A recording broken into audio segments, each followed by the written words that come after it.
नमस्कार मंडळी, मी आहे आशिष चंद्रात्रे आणि माझ्या व्लॉगमध्ये तुमचं खूप खूप स्वागत आहे. हो, हा एक स्पेशल मराठी व्लॉग आहे माझ्या आईबाबांबरोबर.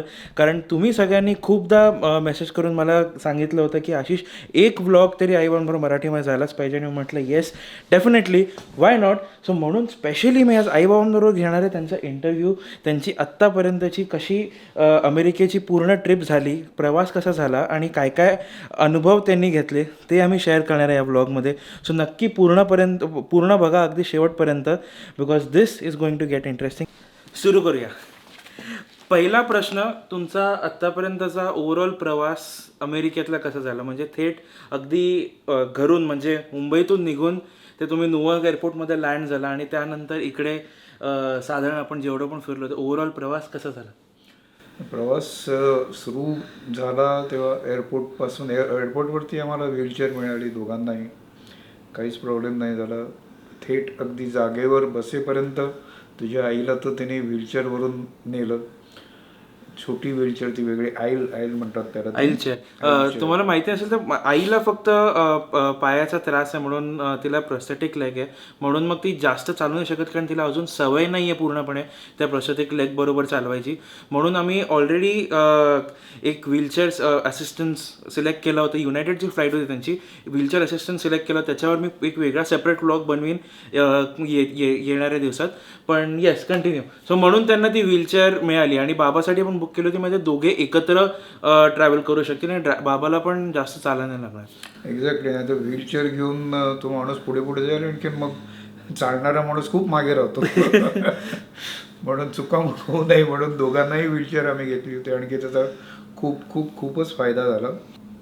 सगळ्या सोयी बी तर इतक्या अगदी स्मरणात राहण्यासारख्या अगदी सोयी होत्या त्यातल्या. कारण अगदी आपलं माणूस जसं काही बरोबर असावं तसं विमानातल्या असिस्टंटने आम्हाला मदत केली.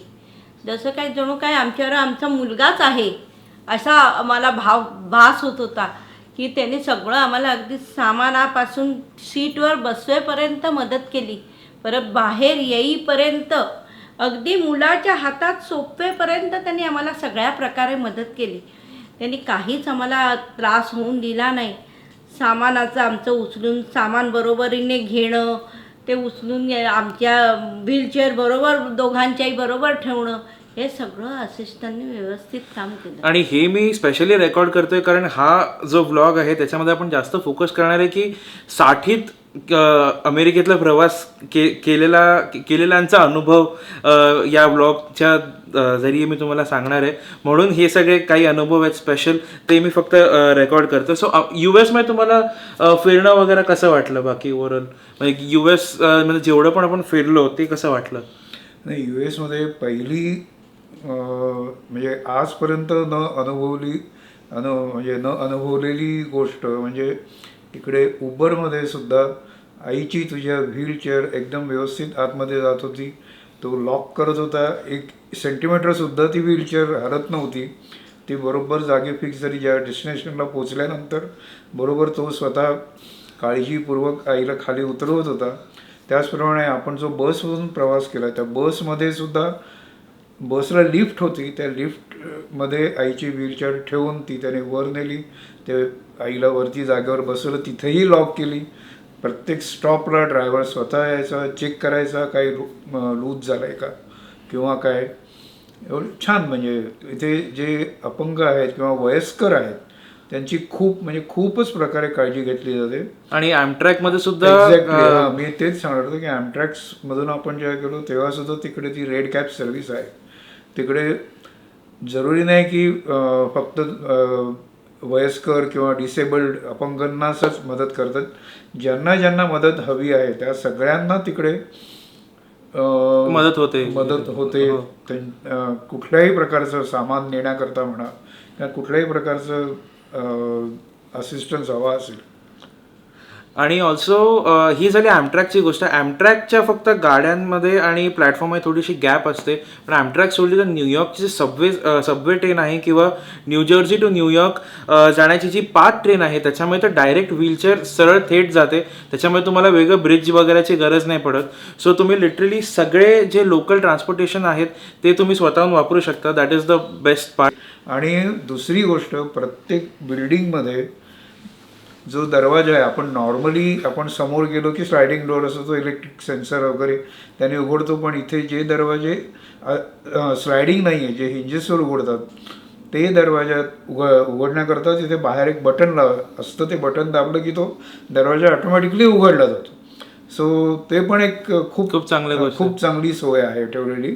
आणि मॅक्सिमम सगळ्या बिल्डिंग्सना व्हीलचेअर नेण्याची सोय आहे. सगळ्या रस्त्यांवरती रस्त्यावरून फुटपाथवर चढायला किंवा फुटपाथवरून रस्त्यावर उतरायला क्रॉसिंगसाठी वगैरे सगळीकडे तो रॅम्प, छोटासा रॅम्प टाईप दिलेला असतं ते, जेव्हा व्हीलचेअर एकदम आरामात त्याच्यावरून जाऊ शकते.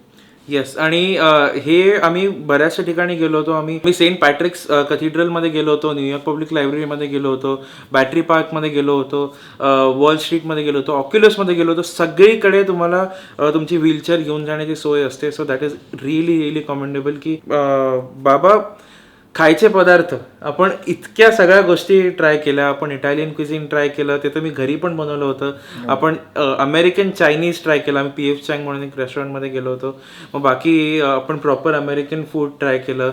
आपण कोनी आयलंडला गेलो होतो. इतके सगळे वेगवेगळे पदार्थ आपण ट्राय केले. मग या पदार्थांपैकी तुम्हाला दोघांना सगळ्यात जास्त काय आवडलं? पकड काय? चिंग पकड काय? चिकफिले. हां. चिकफिलेचे बर्गर आवडले तुला? हां. सो आई आणि बाबांबरोबर आम्ही चिकफिलेला गेलो. चिकफिले म्हणजे आपल्या इकडे जसं मॅकडॉनल्ड्स किंवा बर्गर किंग असं. बर्गर किंग तर इकडचंच आहे म्हणा, मॅकडॉनल्ड्स पण इकडचंच आहे. पण तसं चिकफिले म्हणून एक चेन आहे जी फार फेमस आहे त्यांच्या चिकन बर्गर्ससाठी. सो आय थिंक आईला ते आवडलं. बाबा तुला? मला न्यूयॉर्कचा फायर फ्रायचा पिझ्झा.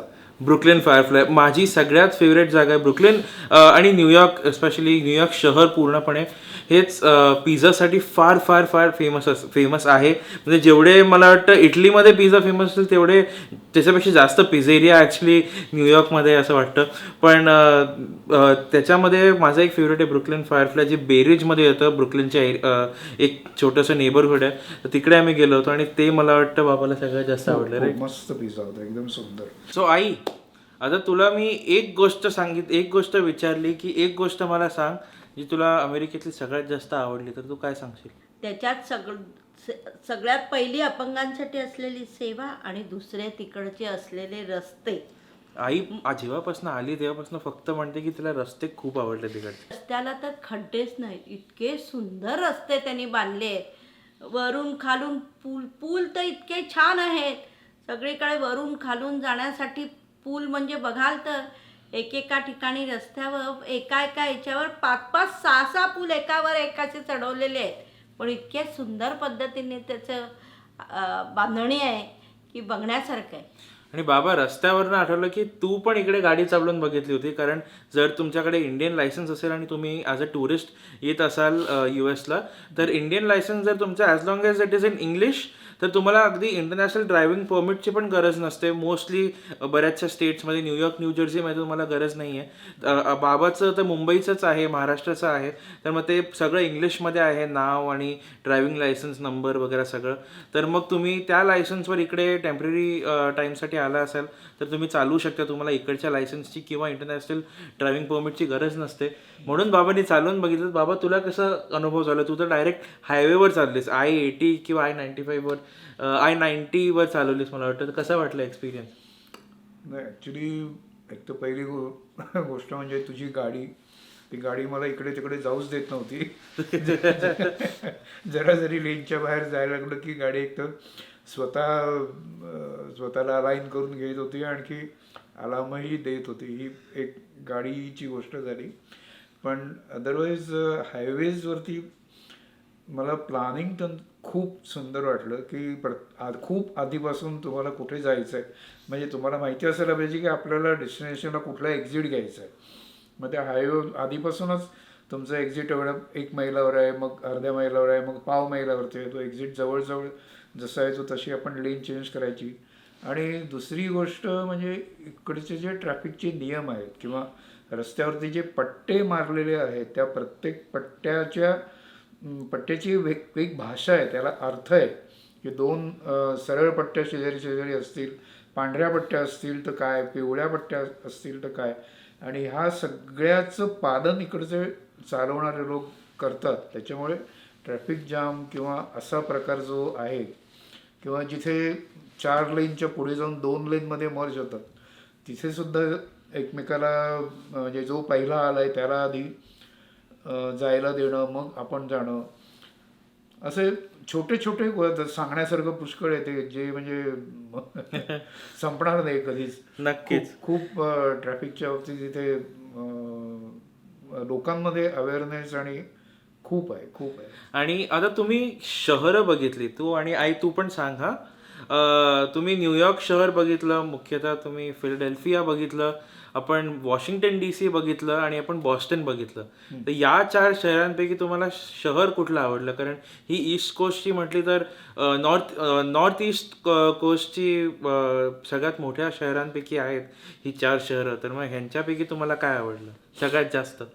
मला सगळ्यात जास्त आवडलं बॉस्टन आणि त्याच्या खालोखाल आवडलं फिलाडेल्फिया.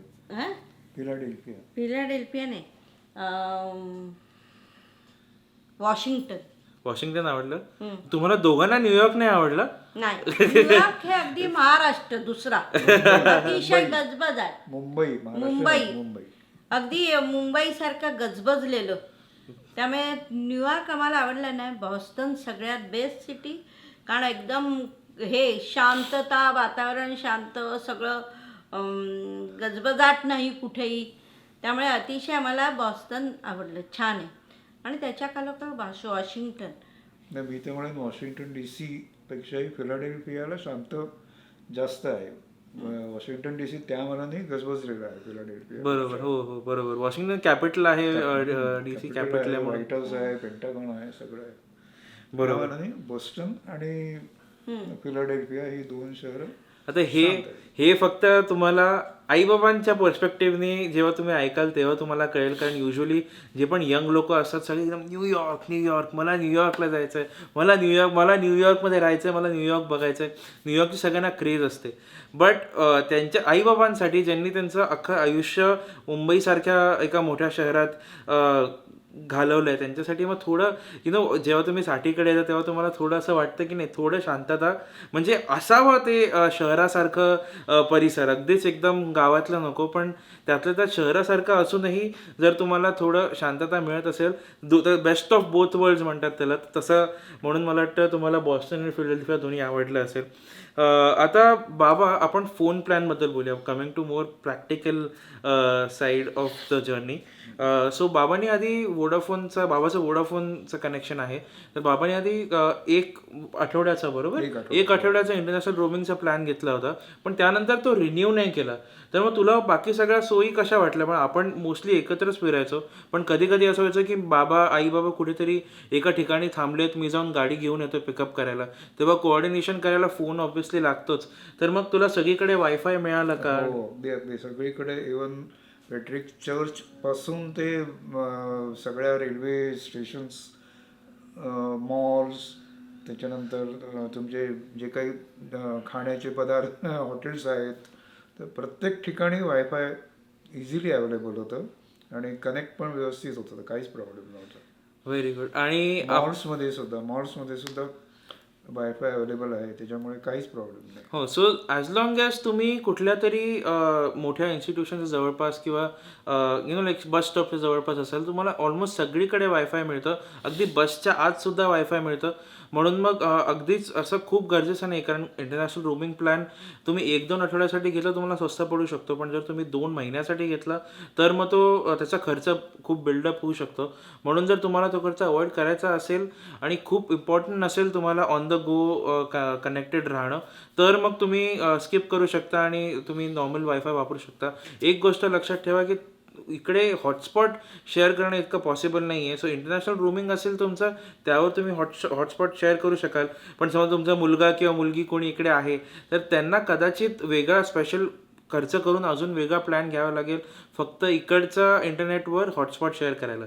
तर ते एक इकडे आल्यावर आम्हाला गोष्ट कळली. ओके, आता शेवटचा प्रश्न. आई, दमली नाहीस ना इंटरव्ह्यू देऊन? नाही.